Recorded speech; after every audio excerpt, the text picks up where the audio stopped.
Assalamualaikum warahmatullahi wabarakatuh. Selamat pagi. Saya akan memaparkan mengenai pengembangan media pembelajaran, khususnya yang sesuai kita terapkan dalam pembelajaran jarak jauh di tengah pandemi COVID-19. Ada dua mode pembelajaran online atau e-learning, yaitu synchronized e-learning dan asynchronized e-learning. Kedua mode ini memiliki kelebihan dan kekurangan masing-masing. Ya, kita bahas terlebih dahulu mengenai synchronized e-learning. Synchronized e-learning memungkinkan terjadinya interaksi sosial secara real time, baik itu melalui percakapan online ataupun konferensi video. Ya, sehingga antara siswa dan guru dapat bertanya dan menjawab dengan segera dan sinkron dalam waktu yang bersamaan. Hal ini tentunya menghindari perasaan terisolir dalam berkomunikasi antara peserta didik dengan pengajar selama proses pembelajaran.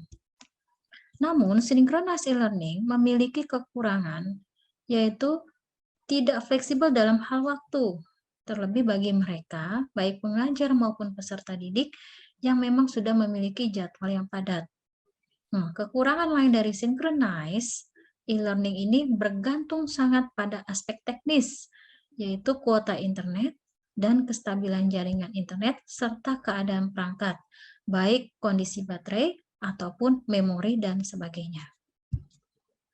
Nah, contoh dari synchronized e-learning ya, antara lain adalah platform Zoom Meeting, ya, kemudian Google Meet, Webex, Jitsi, dan masih banyak lagi ya.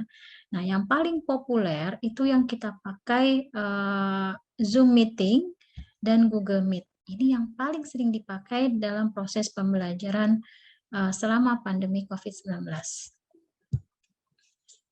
Synchronized e-learning memiliki kelebihan antara lain karena sifatnya tidak real time, maka peserta didik dapat mengikuti materi atau mengikuti kurikulum tanpa harus khawatir mengenai masalah penjadwalan.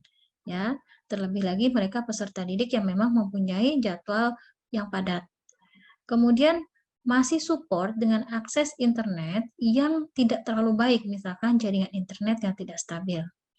Namun, asynchronized e-learning memiliki kekurangan menyebabkan adanya perasaan terisolasi karena tidak ada lingkungan pendidikan yang real dan interaktif, ya, akibat dari terabaikannya sentuhan interaksi sosial seperti berdiskusi ataupun berdebat. Nah, untuk kedepannya memungkinkan munculnya sikap apatis peserta didik karena tidak adanya feedback langsung, sinkron, dan segera dari pengajar. Platform asynchronous e-learning yang biasa kita gunakan antara lain email, WhatsApp, dan Google Classroom.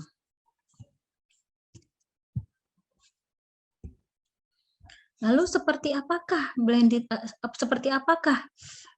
mode pembelajaran yang ideal kita gunakan, yaitu yang mode blended e-learning antara synchronized dengan asynchronized, sehingga memungkinkan peserta didik dan pengajar ya memiliki keuntungan ya, yang maksimal terlepas dari jadwal masing-masing dari mereka ataupun terlepas pula dari metode pembelajaran yang mereka sukai.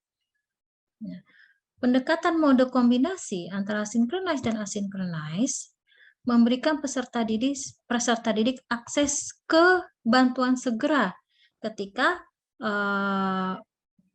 mereka butuh gitu. Mereka butuh sementara masih memberikan mereka kesempatan untuk belajar dengan kecepatan, dengan ritme atau kemampuan peserta didik masing-masing. Ya, jadi synchronized learning ini sangat sesuai untuk tahap perkenalan, kemudian diskusi ataupun mempresentasikan sesuatu, kemudian perencanaan tugas. Sementara kalau untuk asynchronized learning ini sangat sesuai ketika khususnya pengajar tersebut berhalangan online meeting. Nah, kemudian pada saat peserta didik membutuhkan waktu untuk berpikir lebih lama, ya, maka sesuai dengan pembelajaran mode asynchronous learning. Nah, pada asynchronous learning ini juga sesuai untuk dokumentasi materi, kehadiran, dan penugasan. Oke, untuk asynchronous learning, saya akan memaparkan bagaimana penggunaan Google Classroom. Tujuan utama dari Google Classroom yaitu merampingkan semua proses, ya, berbagai file antara guru dan siswa, ya, dengan penggabungan melalui Google Drive untuk pembuatan dan distribusi penugasan, melalui Google Docs, Sheets, Slides untuk penulisan, Gmail untuk komunikasi, Google Calendar untuk penjadwalan. Ya, proses setting pembuatan kelas ini sangat cepat, ya, dibandingkan dengan menggunakan LMS. Karena interface Google Classroom lebih sederhana dan lebih friendly, ya, user friendly, nah, baik bagi pengajar maupun bagi peserta didik.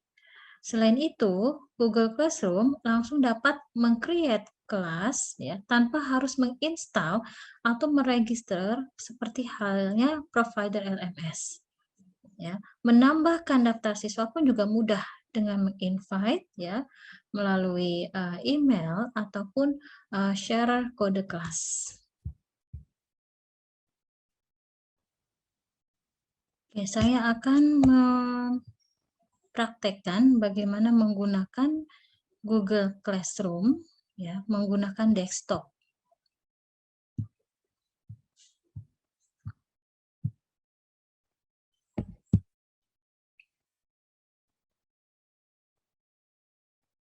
Ya, kita buka dulu web Google-nya. Ya, kemudian kita bisa pilih Google Classroom.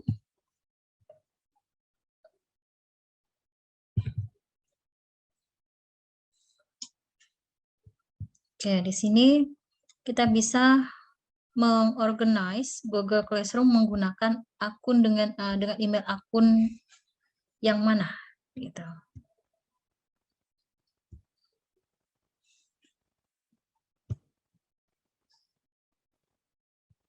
Oke, continue. Nah, untuk meng-create kelas, maka kita klik create or join class, ya. Nah, kalau kita sebagai pengajar membuat kelas, maka kita dapat mengklik create class,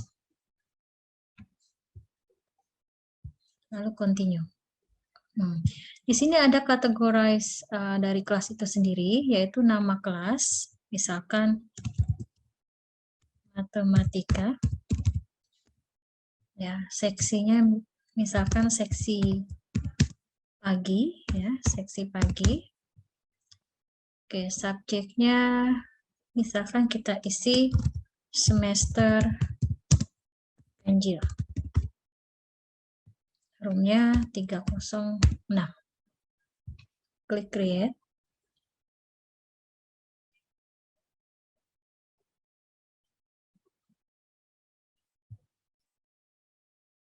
Oke, sudah keluar. Jadi di pojok kiri kita bisa melihat kelas apa saja yang sudah kita create. Misal kita create lagi kelas yang sama, tapi untuk sesi siang.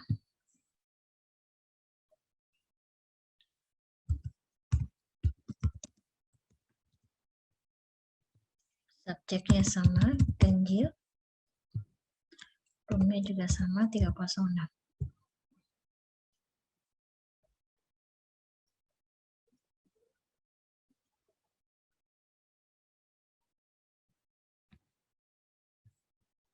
Ya, jadi kita sudah membuat 2 kelas. Nah, kita bisa mengedit nama kelas, seksi, dan sebagainya dengan klik pada titik 3 pojok kanan atas kelas, ya. Kemudian klik edit.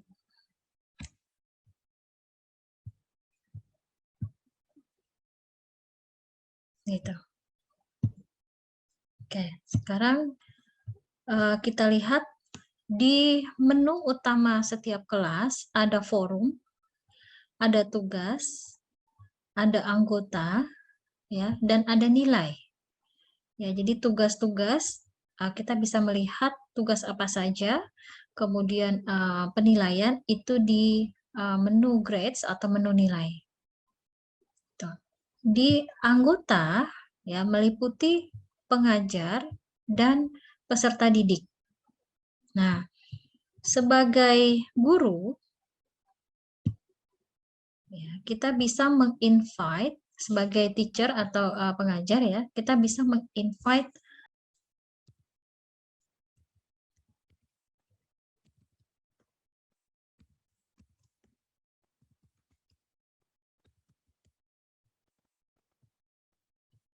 invite.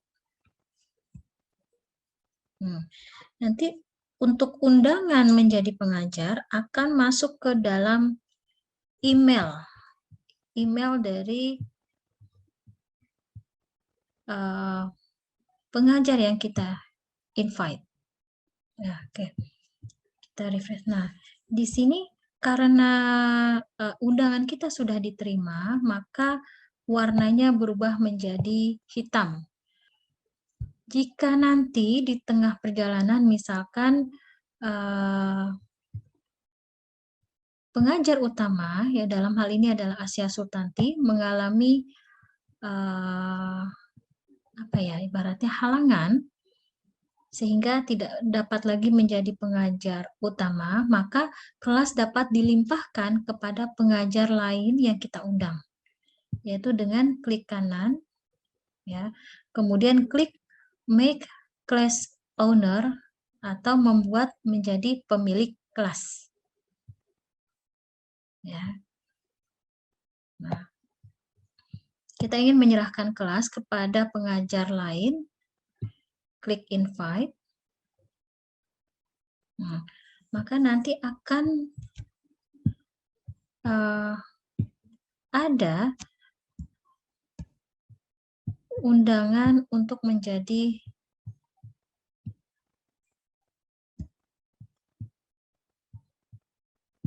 pengajar utama. Setelah itu, tahapan kita menginvite peserta didik, ya, yaitu bisa dengan menginvite email studentnya, ya kita tuliskan nama email dari peserta didik yang mau kita invite, maka nanti akan masuk link undangan Google Classroom ke dalam email peserta didik tersebut. Atau kita bisa men-share kode kelas. Ya, kode kelasnya.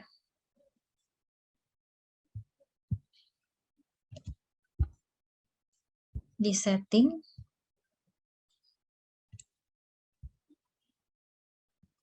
Lalu di sini display kode kelas atau invite langsung aja copy invite link. Ya. Jadi bisa kita pastekan linknya ini, lalu kita pastekan di platform WhatsApp, baik secara japri maupun kita pastekan di grup WhatsApp.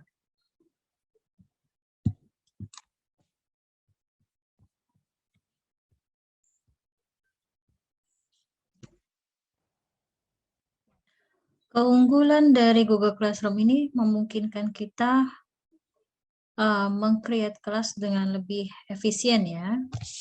Ya tadi saya menggunakan akun Asia Sutanti, ya, lalu saya pindah ke akun Nur Hanifah Yuninda.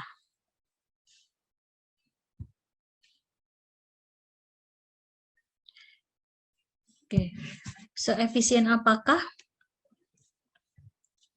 pembelajaran online melalui Google Classroom? Ya, yang pertama, siswa tidak harus mendownload tugas yang diberikan oleh guru. Contohnya, ya saya mengupload tugas, ya, klik buat, kemudian kita berikan judul tugasnya, misalkan tugas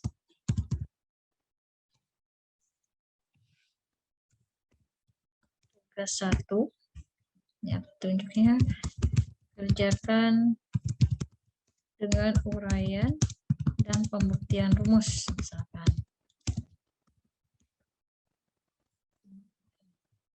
Kemudian kita bisa upload tugasnya, upload file. Nah, tugasnya bisa berupa file dari desktop, ya, atau file diambil dari Google Drive, atau bisa berupa link, ya, tugasnya diambil dari suatu link, dari video yang kita upload di YouTube, ya, atau bisa juga tugasnya kita create dari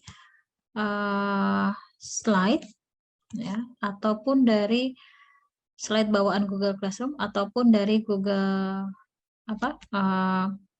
Google Form. Ya, ini misalkan, oke, kalau dari Drive, ya, maka bisa klik pilih Drive, atau kalau dari desktop, ya, kita pilih upload, lalu browse.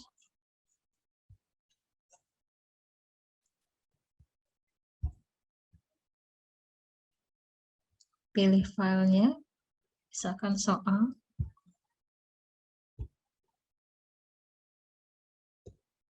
Ya. Oke, jadi kita bisa setting siswa dapat mengedit file, ya, membuat salinan untuk setiap siswa, atau hanya bisa melihat saja. Ya. Nah, kita bisa menjadwalkan tugas tersebut kapan kita serahkan, ya, penjadwalan. Ya, kita serahkan misalkan besok tanggal 25 atau hari ini tanggal 24, ya, tetapi kalau hari ini tanggal 24 September, maka kita jadwalkan pukul ke depannya, yaitu misalkan pukul 13.00. Ya. Oke, ini belum bisa. Oke, dah. Kemudian jadwalkan. Jadi, siswa akan dapat melihat, siswa baru akan dapat melihat pada hari ini, tanggal 24 September, tapi pada pukul 13. Jadi, sehingga warnanya masih buram, ya, masih berwarna abu-abu buram. Oke, kita bisa mengedit tugas tersebut. Misalkan kita mau memberikan batasan waktunya. Ya, batasan waktunya kita berikan tadi tanggal 24 September pukul 13 kita berikan, ya. Nah, terakhir dikumpulkan misalkan tanggal 30 pukul jam 11 malam, ya, pukul 23.00.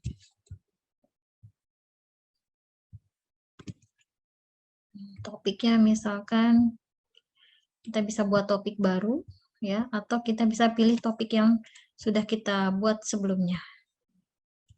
Misalkan tugas 1 kalkulus. Ya.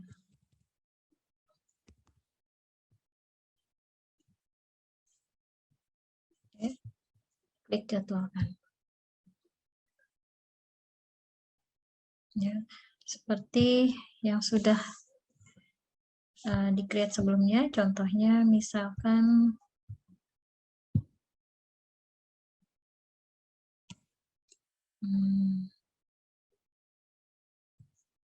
ya, jadi ikon tugas dengan ikon materi berbeda, ya. Ini ikon tugas, ini ikon materi. Kita lihat. Nah, tugas ketika kita klik, ya, kita bisa memonitor berapa yang sudah mengerjakan, ya. Diberikan itu artinya mereka peserta didik yang belum mengerjakan, ya. Sementara yang diserahkan itu adalah mereka yang sudah mengerjakan. Kita bisa klik melihat tugas-tugasnya, ya. Oke, kita bisa mengecek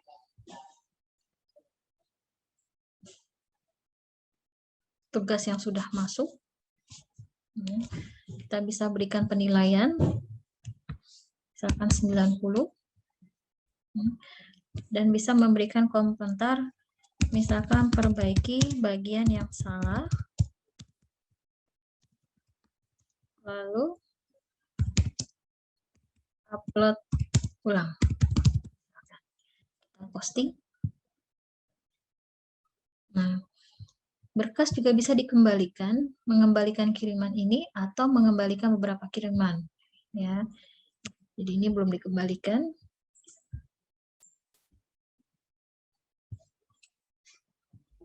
Ya, kita lihat.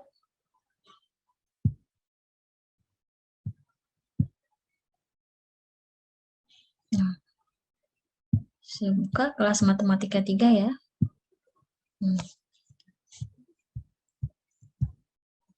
Oke, jadi kita bisa langsung melihat penilaian yang kita berikan.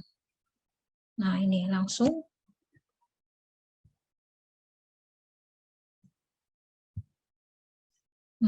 Kita bisa mengembalikan berkasnya kepada peserta didik tersebut.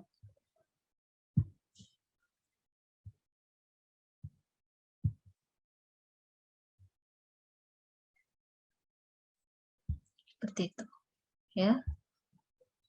Oke, kita mengecek kembali. Nah, jadi kalau sudah dinilai, maka tampilannya memberikan informasi bahwa peserta didik tersebut sudah berhasil dinilai.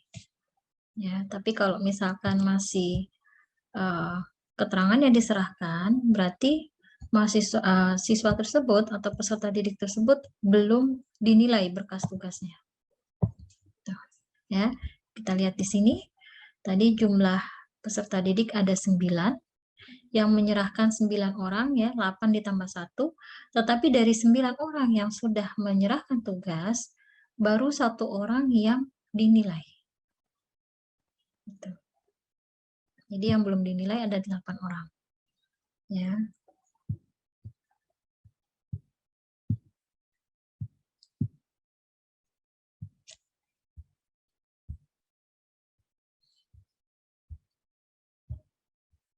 Lalu bagaimana siswa atau peserta didik yang terlambat mengumpulkan tugas, apakah masih bisa mengupload tugas tersebut? Mereka masih bisa mengupload, ya.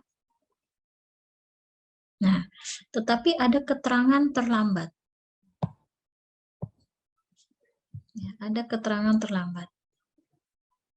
Ya, sehingga kita bisa memberikan kayak pengurangan nilai, ya, bagi mereka yang selesainya terlambat. Ya, kita juga bisa memberikan komentar pada yang bersangkutan secara pribadi, ya, untuk tidak terlambat kembali. Ya, jadi penilaian itu bisa kita lakukan dengan membuka tugas yang bersangkutan.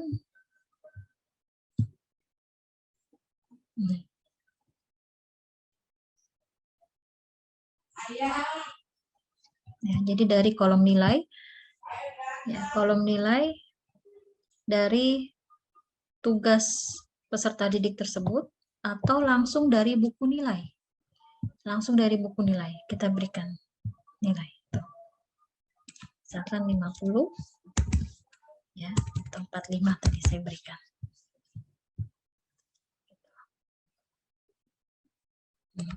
Sehingga kita akan lebih mudah memonitor, ya, siapa saja yang belum mengumpulkan, ya, siapa saja yang sudah mengumpulkan tepat waktu, atau siapa saja yang sudah mengumpulkan tetapi terlambat.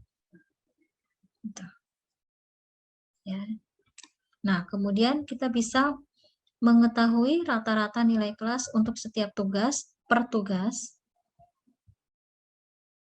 Kemudian kita bisa melihat nilai-nilai mana saja yang belum kita sempat nilai, kita belum berikan penilaian.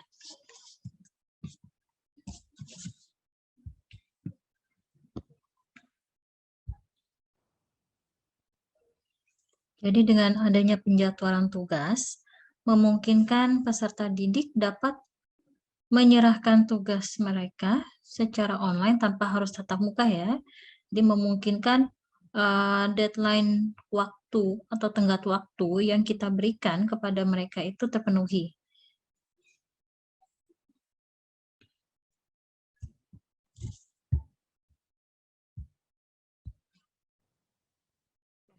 Dengan Google Classroom ya, memungkinkan peserta didik itu tidak harus mendownload tugas atau materi yang diberikan oleh pengajar.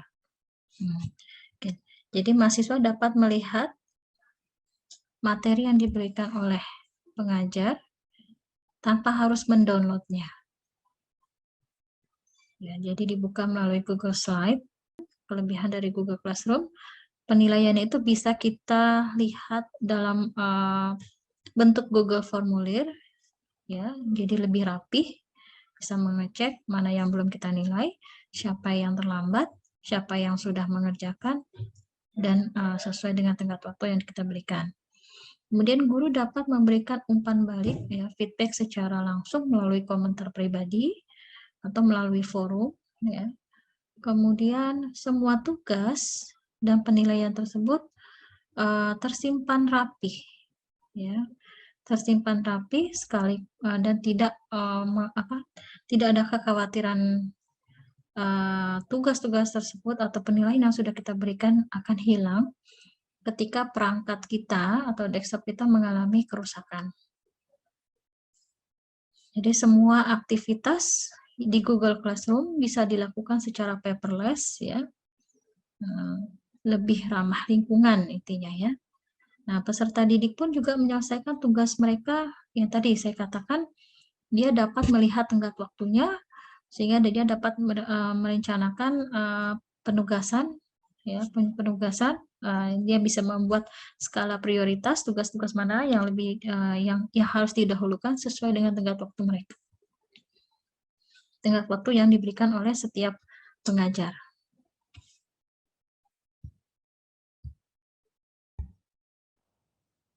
Ya, jadi apa saja tadi kelebihan dari Google Classroom yang sudah kita bahas, yaitu yang pertama tadi hemat ya, hemat secara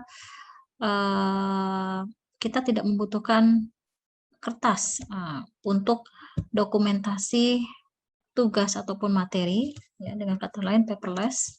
Kemudian efisien dalam hal waktu karena kita tidak perlu melakukan tatap muka, ya.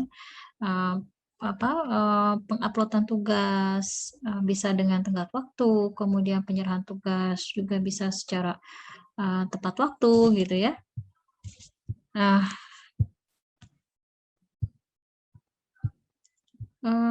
proses settingnya tadi mudah, ya, kita tinggal create dari web Google, ya. Jadi selama kita memiliki akun Google, maka kita bisa masuk ke dalam interface Google Classroom yang user friendly, ya, tanpa harus register. Kemudian kita langsung bisa create. Nah, itu kelebihannya yang ketiga.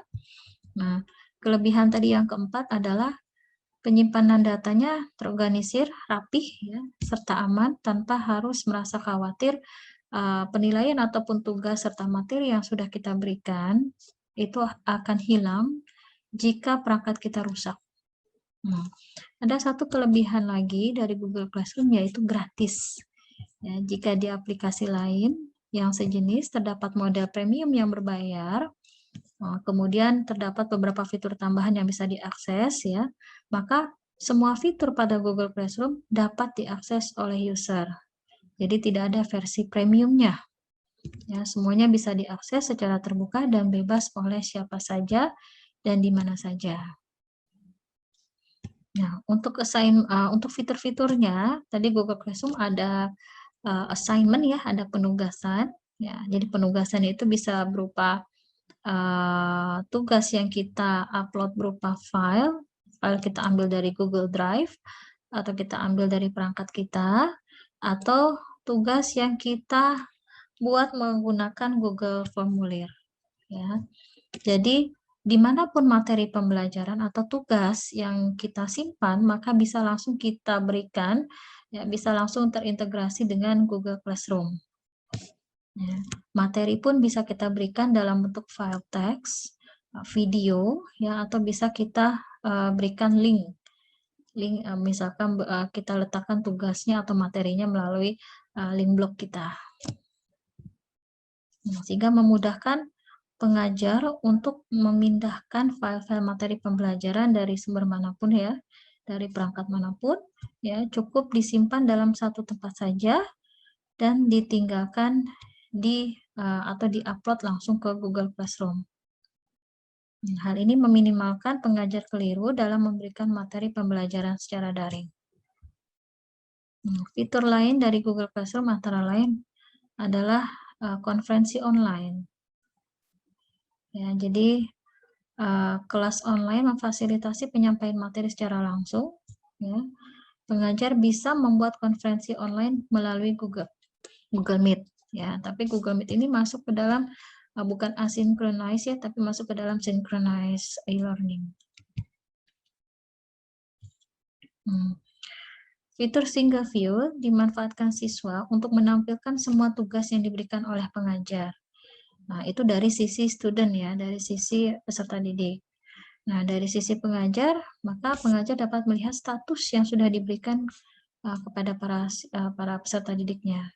Kemudian dapat melihat perkembangan tugas yang diberikan kepada para peserta didik, ya, dapat melihat progresnya untuk setiap tugas per tugas. Ya, siapa yang sudah menyelesaikan tadi, siapa yang sudah selesai tapi terlambat, siapa yang belum mengerjakan, siapa yang perlu koreksi. Nah, yang perlu koreksi kita bisa memberikan catatan secara pribadi. Jadi penilaian bisa dilangsungkan, dapat dilakukan langsung sesaat setelah koreksi dilakukan.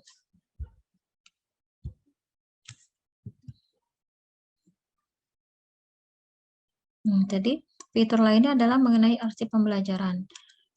Ruang kelas memungkinkan instruktur untuk mengarsipkan seluruh course, ya, di akhir semester, di akhir tahun, ya. Nah, jadi misalkan semester berjalan sudah selesai, ya, maka kita bisa pindahkan kelas tersebut ke ruang arsip, ya. Jadi ke ruang arsip itu tidak hilang, ya. Kelas arsip membantu para guru mengatur kelas mereka, ya. Jadi pada saat dibutuhkan kelas tersebut dapat dimunculkan kembali. Jadi selama dalam arsip, guru dan siswa hanya dapat melihat tetapi tidak dapat mengubahnya sampai kelas tersebut dipulihkan. Ya, artinya keluar dari ruang arsip. Contohnya,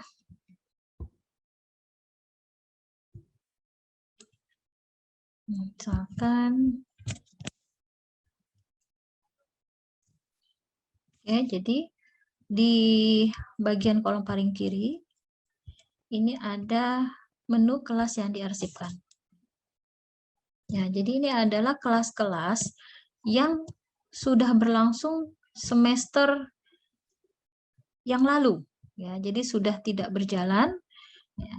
Artinya semua yang tercantum atau yang terupload dari dalam kelas-kelas ini masih bisa dilihat oleh pengajar ataupun peserta didik, ya. Jadi ada materi, ada tugas-tugas, ya, di mana masih bisa dilihat oleh kedua belah pihak, peserta didik ataupun, ya, ataupun pengajar, ya, selama file tersebut masih terupload di dalam Google Drive. Nah, jika ada statement file tidak dikenali, ini artinya file tersebut sudah saya hapus, ya, sudah pengajar hapus di Google Drive-nya. Tapi kalau belum terhapus di Google Drive-nya, belum dihapus, maka baik peserta didik maupun pengajar masih bisa melihat, tapi tidak dapat mengubah. ya. Nah, dapat diubah sampai kelas tersebut diarsipkan. Sampai dipulihkan. Jadi ini kelas yang diarsipkan. Kembali lagi. Nah, ini kalau kita mau pulihkan, tinggal klik tombol 3 paling atas sebelah kanan, lalu pulihkan. Ya, ini contohnya misalkan saya mau memulihkan medan elektromagnetik, pulihkan. Nah, maka dia akan keluar dari kelas arsip. Kelas yang diarsipkan dan akan masuk kepada kelas yang berjalan, yang saat ini berjalan, jadi bisa ya, jadi bisa diubah. Ya, siswa atau peserta didik dapat mengupload, siswa atau pengajar dapat mengubah, misalnya mengupload kembali materi, tugas, pengumuman dan sebagainya.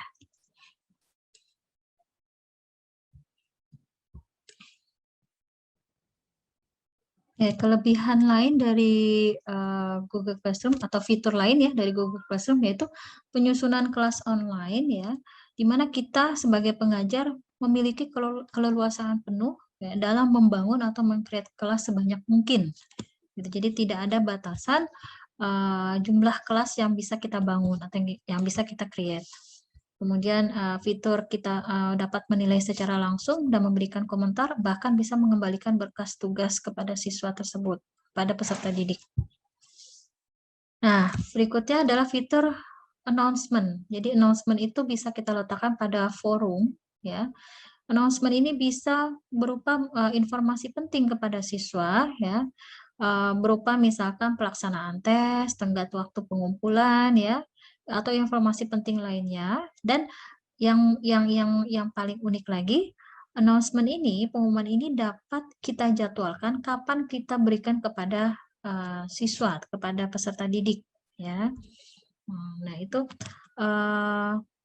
announcement ini bisa kita ketik dalam forum, ya, dalam forum, atau pengumumannya dapat berupa share informasi dalam bentuk file, link, atau video.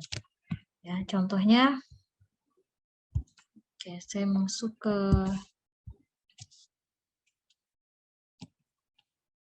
ini. Jadi di sini saya masuk ke kelas matematika seksi siang ya. Jadi pengumuman bisa kita letakkan pada forum, jangan letakkan pada tugas kelas ya. Kita letakkan pada forum. Nah, kemudian kita klik. Saya ulangi.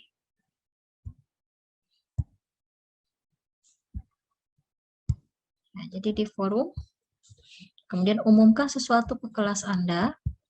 Ya. Kita bisa milih kepada semua siswa ya. Kemudian, nah ini pengumumannya bisa kita ketik, misalkan besok tanggal 25 September 2021 akan diadakan kuis. Akan diadakan kuis close book. Ya, kita posting saat ini juga atau kita jadwalkan. Jadwalkan nanti malam misalkan. Jadi belajarnya mendadak ya. Misalkan kita postingnya jam 4 sore. Itu jadwalkan. Ada masalah penjadwalan.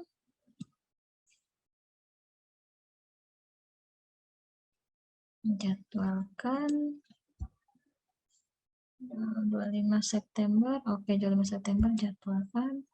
Kita jadwalkan tanggal 20 September. Jadi pengumumannya tersimpan. Tuh. Nih. Ya. Jadi masih kita bisa edit ya. Jadwalnya. Jadi pengumuman yang terjadwal bisa kita edit. Misalkan kita tambahkan berupa pengumumannya berupa misalkan file tambahan, file yang harus kita berikan kepada siswa untuk dipelajari,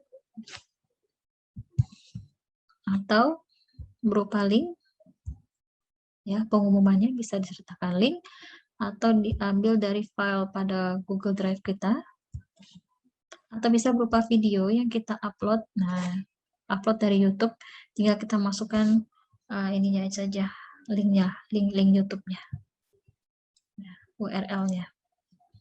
Ya, jadi pengumumannya itu Tidak hanya berupa teks, tapi juga bisa berupa video ya. Menarik sekali. Nah, penjadwalannya juga bisa kita edit.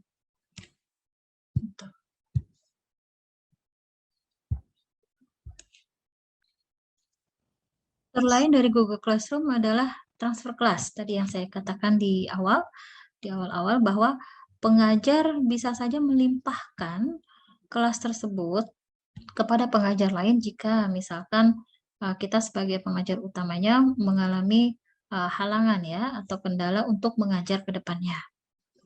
Gitu tadi tinggal kita pindahkan on kelasnya. Fitur lain yaitu integrasi kelas. Jadi kita bisa mengintegrasikan sumber materi ya dengan aplikasi lain. Kenapa? Karena Google Classroom itu memudahkan kegiatan belajar mengajar daring yang lebih menarik ya, yang lebih menarik terhubung dengan aplikasi lain seperti halnya misalkan dengan Quizzes. Ya, jadi kita bisa memilih aplikasi lain yang dikombin dengan Google Classroom yang kita rasa paling bagus, paling menarik. Kemudian adanya fitur Google Formulir, ya, pengajar dapat mengimpor skor kuis, tugas, ya, atau ujian dari peserta didik ke dalam Google Formulir sehingga pengajar dengan mudah memberikan penilaian secara real time melalui notifikasi yang masuk ke pengajar. Ya, tugas yang masuk kita akan dapat notifikasi, kita bisa menilaikan secara real time melalui Google Formulir.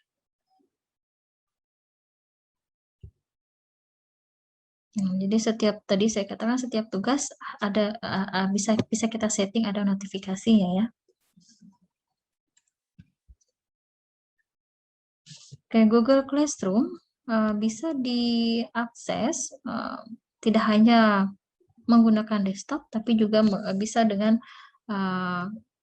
smartphone ya atau aplikasi seluler. Mana aplikasi seluler pada Google Classroom diperkenalkan pada tahun 2015 ya awal Januari, tersedia dalam perangkat iOS ataupun Android.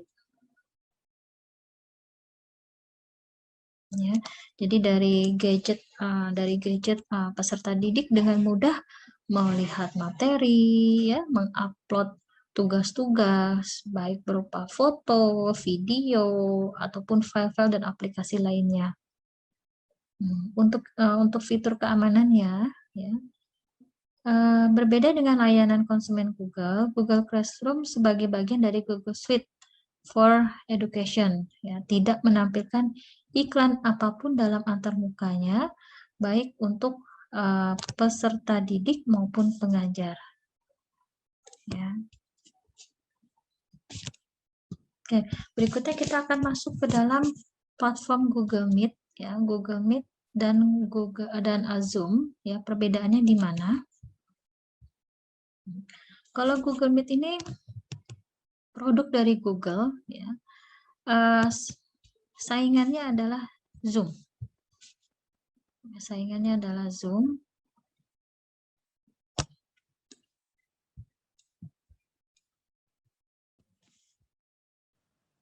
Kita lihat bagaimana Google Meet dan Zoom memiliki kelebihan dan kekurangan masing-masing. Oke, kita lihat dari parameter harga, ya. Google Meet dan Zoom Meeting sama-sama punya versi gratisan. Ya, kalau pada versi gratis Google Meet dibatasi waktu 60 menit dengan jumlah partisipannya 100, sementara Zoom Meeting versi gratisannya dibatasi 40 menit dengan jumlah partisipannya adalah 100. Nah, untuk paket berbayarnya bisa dilihat di sini ya. Paket berbayarnya masing-masing ada yang misalkan untuk Zoom Meeting paket berbayarnya berkisar antara 150 hingga $240 per tahunnya, ya, dimana memungkinkan 100 hingga 500 peserta. Jadi paket berbayarnya pun bertahap ya, premiumnya maksudnya bertingkat. Ada yang profesional untuk bisnis ya, macam-macam, ada profesional untuk yang education. Nah, untuk paket berbayar Google Meet jauh lebih murah antara 6 sampai $18 per bulan. Jadi kalau per tahun tinggal dikalikan 12 ya. Jadi lebih murah dibandingkan dengan Zoom meeting. Ya. Oke, jadi untuk dari segi harga, Google Meet lebih unggul dibandingkan dengan Zoom meeting karena lebih murah. Nah, untuk ukuran rapat ya tadi dari versi gratisannya untuk sisi partisipan, jumlah partisipannya sama-sama 100 peserta, tetapi dari durasi waktu yang dibatasi, Google Meet lebih unggul ya, karena dibatasinya untuk versi gratis adalah 1 jam, sementara kalau pada Zoom Meeting itu 40 menit. Dari parameter keamanan rapat ya, baik Zoom maupun Google Meet ini setara. Satu sama lain memiliki keamanan yang mumpuni ya. Tetapi Zoom memungkinkan penggunaan bebas mengontrol lebih banyak daripada Google Meet. Jadi dalam keamanan rapat Zoom Meeting lebih unggul ya. Jadi artinya kita bisa mengunci orang-orang yang tidak merasa kita undang. Kemudian kita bisa meletakkan pada waiting room ya untuk Zoom Meeting, tapi tidak halnya pada Google Meet. Dari segi perekaman layar, ya, Google Meet unggul dalam hal kemudahan berbagi rekaman karena perekaman itu bisa kita share secara online, ya. Tetapi untuk kontrol rekamannya, Zoom Meeting lebih unggul. Kenapa? Karena tombol record itu selalu muncul pada tampilan Zoom Meeting, beda pada Google Meet. Ya, untuk bisa memunculkan tombol rekaman, kita harus register dulu ke Google Suite, ya, baru bisa muncul tombol recordnya. Dari segi aplikasi, nah ini Google Meet tidak memiliki aplikasi desktop untuk platform desktop manapun. Jadi digunakan eksklusif dari browser desktop, ya. Namun Google Meet ini memiliki aplikasi baik iOS maupun Android. Jadi bisa dibuka, bisa diakses, bisa diedit melalui gadget smartphone. Nah, kalau untuk Zoom Meeting memiliki aplikasi desktop ya untuk macOS ataupun Windows ya. Kemudian memiliki aplikasi webnya, memiliki aplikasi smartphone yaitu iOS dan Android. Jadi dari segi aplikasi Zoom Meeting lebih unggul. Oke, dari platform pengelolaan audio dan video, nah Zoom Meeting ini memiliki keunggulan ya. Keunggulannya adalah mengenai setting virtual background. Ya, Google Meet sekarang sudah bisa men-setting virtual background seperti halnya Zoom Meeting ya, tapi kemudahan men-settingnya ada pada Zoom Meeting. Kalau pada Google Meet, men-setting virtual background itu di awal pada saat kita mau masuk atau mau bergabung dengan kelas pada Google Meet. Tetapi kalau pada Zoom Meeting, baik sebagai pengajar ataupun sebagai peserta didik, kita bisa merubah kapan saja virtual background, walaupun kelas online ya, walaupun konferensi itu sedang berlangsung. Jadi dalam hal ini Zoom lebih unggul. Oke. Cuman dari segi makan kuotanya ya, Zoom Meeting lebih banyak memakan kuota ketimbang Google Meet. Itu saja. Oke, saya mau mempraktekkan bagaimana menggunakan Google Meet. Untuk Google Meet, kita harus membuka web Google dulu, kemudian kita pilih Meet. Ya, kita bisa menjadwalkan dengan Google Calendar, ya.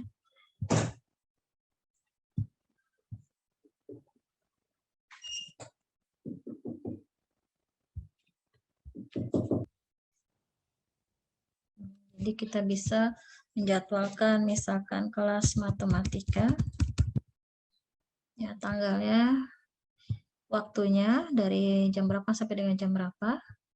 Kemudian zona waktunya kita bisa pilih. Ya. Kemudian notifikasinya kita mau setting berapa menit. Kemudian kita bisa copy link salin info konferensi, di mana link ini kita berikan kepada peserta didik. Ya, kita simpan.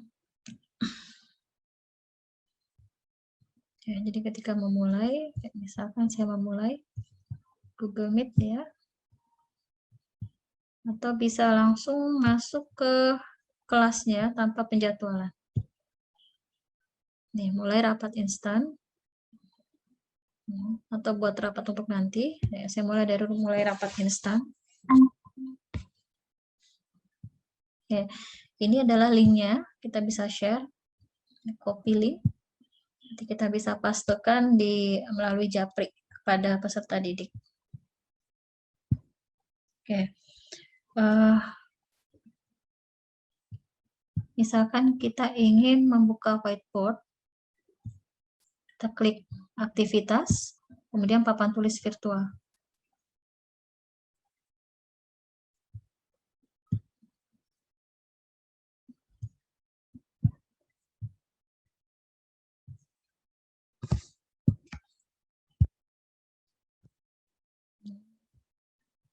Mulai papan tulis baru. Ya, muncul whiteboard-nya.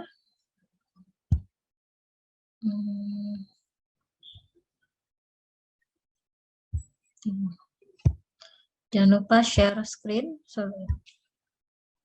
Oke, whiteboard pilih, share screen whiteboard, share.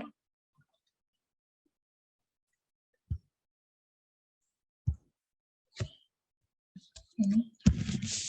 Nah, di sini misalnya kita mau mengajarkan mengenai integral ya. Integral ya, dx dy batas x5 sampai dengan 10 kan gitu ya.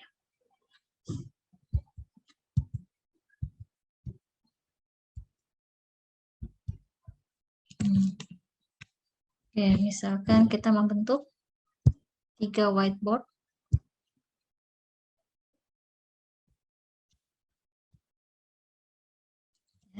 Lalu kita simpan. Nah, pilihan simpan bisa dari klik titik 3 pada bagian kanan atas, kita pilih download sebagai PDF. Ya. Saya 2 kali mendownload, ya, download sebagai PDF dan download sebagai frame. Nah, ketika kita pilih download sebagai PDF, maka nanti akan masuk ke desktop kita dalam satu file PDF. Jadi tiga papan ini ada 3 buah whiteboard ya, akan tersimpan dalam satu file PDF, tetapi tersimpannya dalam folder download. Ya, tidak jadi Google Meet itu tidak mempunyai folder khusus Google Meet gitu. Tetapi ketika kita simpan dalam bentuk frame, ya, maka nanti formatnya adalah PNG. Nah, karena ada 3 buah papan tulis, ya, maka nanti akan ada 3 buah file PNG yang tersimpan sama seperti kita menyimpan dalam bentuk PDF. Jadi sama-sama tersimpan dalam folder download, tidak tersimpan dalam folder khusus Google Meet. Gitu. Nah, itu kalau misalkan kayak kita lihat di sini.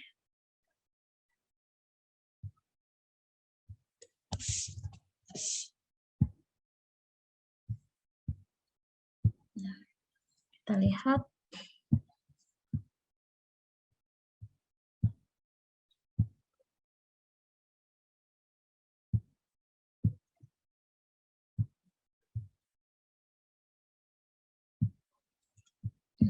Penyimpanannya. Nah, penyimpanannya ada di download. Ya. Nih. Ya, oke. Jadi yang tersimpan itu baru satu folder jika frame. Ya, jadi kalau untuk frame kita harus satu-satu. Kita buka papan tulis 1, kita simpan frame, maka muncullah PNG papan tulis pertama. Kemudian kita buka whiteboard kedua, kita simpan dalam bentuk frame, ya, maka akan tersimpan nanti format PNG untuk papan kedua, gitu. Ya, jadi kalau kita mau menyimpan dalam bentuk dalam bentuk frame, ya, format PNG, kita nyimpannya satu persatu, dan itu memakan waktu, ya, ketimbang kita menyimpannya dalam bentuk PDF. Yang dalam bentuk PDF, jadi 3 papan tulis langsung dalam bentuk PDF. Tuh, papan ketiga, papan kedua, papan pertama. Ya, jadi kalau kita mau menyimpan dalam bentuk format PNG, dalam bentuk gambar, akan lebih nyaman ketika kita menggunakan Zoom Meeting. Jadi Zoom Meeting itu tidak ada pilihan menyimpan dalam PDF atau dalam dalam gambar, ya.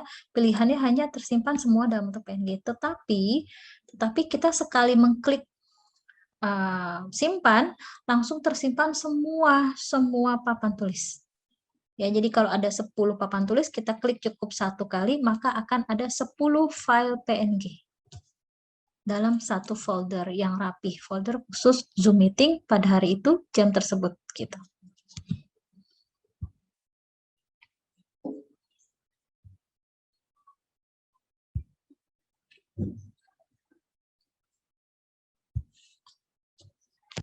Kembali lagi ke Google Meet. Nah, jadi itu penyimpanan secara offline, ya, masuk ke dalam perangkat kita.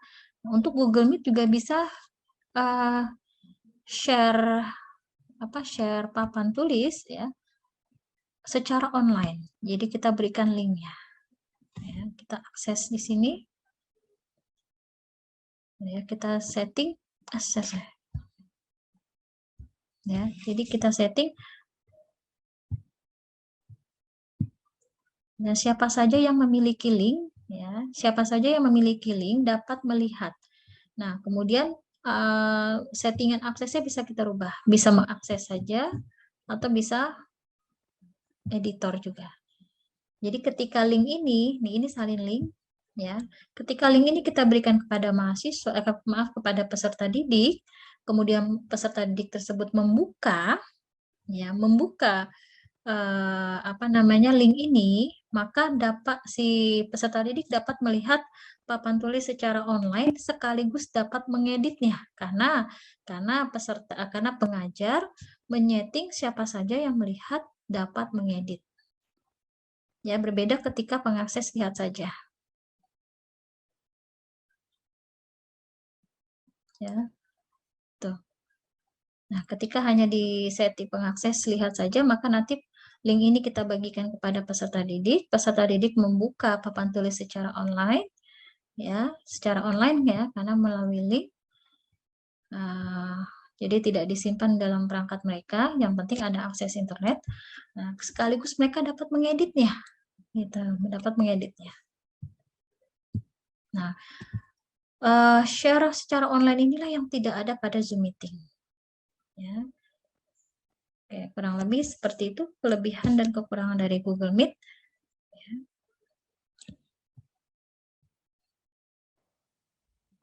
Kelebihan pada Zoom Meeting, kita bisa share screen whiteboard.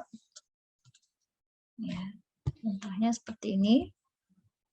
Kita bisa share screen. Lalu kita bisa men-save-nya sekalipun ada banyak whiteboard. Ya, di sini saya tuliskan ini whiteboard 1. Whiteboard 3, maaf. Ini whiteboard 2. Dan ini whiteboard 3. Maaf, whiteboard 1. Maaf, ya. Nah, kita bisa sekali saja, jadi kita tidak perlu memindah-mindahkan whiteboard 1, 2, 3, tidak perlu dipindahkan dimanapun whiteboard pada saat itu muncul, cukup kita klik save sekali, maka ketiga whiteboard ini langsung tersave. Ya, tapi pilihannya tidak ada PNG, tidak ada apakah dalam bentuk PNG atau PDF. Hanya sudah pasti dalam bentuk PNG, gitu saja. Nah, berbeda halnya ketika tadi Google Meet, ya, kita menggunakan Google Meet. kita memilih menyimpan dalam bentuk frame, maka kita harus satu-satu. Jadi kita tampilkan dulu whiteboard 1, kita klik save, kita rubah lagi ke whiteboard 2, kita klik save, kita pindah lagi ke whiteboard 3, kita klik save. Ya, jadi memakan waktu jika kita menyimpan papan tulis atau whiteboard pada Google Meet dalam format PNG. Gitu. Nah, kekurangan dari Zoom Meeting ini kita tidak bisa menyimpannya secara online, jadi tidak bisa melalui link. Ya. Tetapi kita bisa mengupload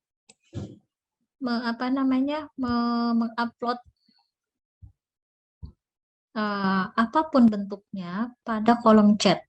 Ya, jadi kita bisa mengupload link, mengupload file, mengupload video, mengupload lainnya ya, dan bisa diambil dari Dropbox, dari OneDrive, dari Google Drive, ataupun dari perangkat kita. Ya, jadi lebih menarik kalau kita menggunakan kolom chat ini pada Zoom Meeting. Oke, kelebihan lainnya adalah Zoom Meeting dapat merecord langsung. Jadi ada toolbar record, ya, bisa dihentikan recordnya lalu bisa disambung kembali, ya. Nah, jadi keleluasaan controlling terhadap recording video, ya. Kalau pada Google Meet tidak ada tidak ada controlling terhadap video, bahkan tombolnya itu tidak selalu muncul jika kita register dulu ke Google Suite. Saya ingin menunjukkan betapa rapihnya penyimpanan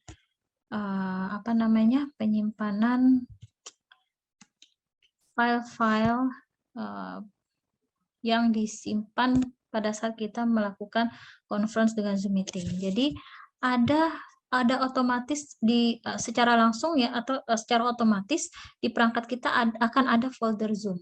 Jadi saya tidak meng-create sendiri folder ini, tetapi secara otomatis ketika kita menyimpan whiteboard, kita menyimpan rekaman video, maka akan otomatis muncul folder Zoom Meeting ini. Nah, ini yang saya sukai adalah dia begitu rapih ya. Jadi setiap kita melakukan conference, ya, kita selalu ada selalu ada recording audionya, lalu ada recording whiteboard-nya yang tadi saya katakan. Jadi cukup sekali kita klik save, maka semua whiteboard-nya ke save. Whiteboard 1, whiteboard 2, whiteboard 3. Ya. Nah, nanti ini zoom-nya kalau sudah selesai, sudah di-close, nah ini contohnya. Nah, ini sudah dirubah menjadi MP4. Converting ke MP4. Nah, tinggal nanti semua pembelajaran online kita yang berupa whiteboard ini ataupun berupa video pembelajaran bisa kita upload pada Google Classroom, sehingga peserta didik bisa mengulang kembali materinya dengan leluasa kapan saja tanpa terbatas ruang dan waktu. Gitu. Oke, cukup sampai di sini saya rasa pembahasan mengenai synchronized e-learning menggunakan Google Meet dan Zoom Meeting, lalu asynchronized e-learning menggunakan Google Classroom. Terima kasih. Sampai berjumpa kembali dalam forum, ya. Jadi forum diskusinya untuk pertanyaan kita lakukan di forum diskusi. Ya, forum diskusinya itu bisa nanti melalui WhatsApp group ya, atau nanti bisa melalui forum pada Google Classroom yang kita create. Ya, terima kasih. Wabillahi taufiq wal hidayah. Wassalamualaikum warahmatullahi wabarakatuh.